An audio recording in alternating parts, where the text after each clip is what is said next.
morning, LHS. Today is November 11th, 2013. I'm Abby. I'm Kara. And these are your morning announcements. Please stand for the Pledge of Allegiance. I pledge allegiance to the flag of the United States of America and to the republic for which it stands, one nation, under God, indivisible, with liberty and justice for all. As we take time today on Veterans Day to honor and recognize those who have served and sacrificed for the United States of America, we want to make sure that we thank those who we see and interact with every day here at Lancaster High School. If you see one of these individuals today, please take a moment to thank them and express your gratitude for their service to this great nation we all live in today. The members of the LHS staff and administration would like to express their gratitude and extend a big thank you to the following members for their service: Mr. Millball, United States Navy; Mr. Albertini, United States Army, Airborne Infantry; Officer Dixon, United States Marine Corps; Mr. Irvine, United States Marine Corps; Mr. Griffin, United States Army; Mr. Cordell, United States Marine Corps; Mr. Ball, United States Marine Corps; and Mr. Phillips, United States Navy. Once again, thank you, gentlemen, for your service. We would now like for you to take the next 4 minutes to watch a brief video that explains the origin and history of Veterans Day. Soldiers from wars both old and new march down city streets. Flags hang from homes, businesses, even car antennas. Ceremonies remember those who dutifully served their nation.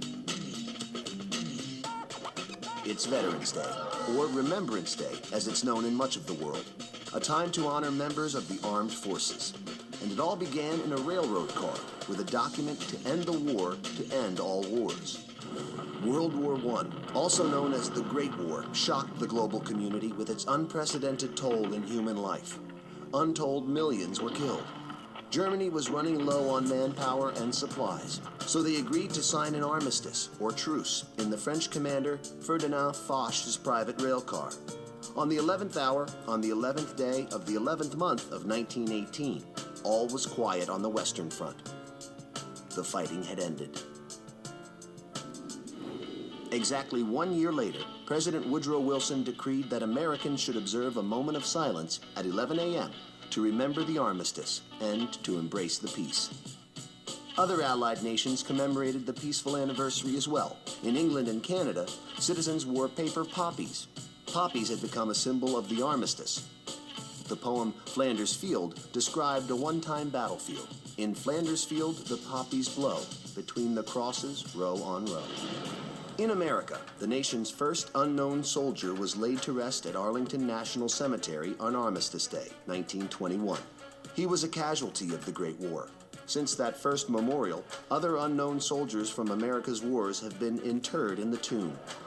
And it's become tradition for the president or one of his representatives to lay a wreath on the monument every November 11th. A resolution was passed in 1926 inviting all Americans to remember Armistice Day and the soldiers who fought so hard for peace. The idea caught on. By 1938, the day was marked with so many ceremonies and parades, Congress made it a legal holiday, giving people the day off work. After World War II and the Korean War, Americans wanted to open up the holiday to include not just World War I veterans, but all who served in combat. In 1954, President Dwight Eisenhower, a World War II vet himself, legally changed the U.S. Armistice Day to Veterans Day, honoring those who served in all American wars.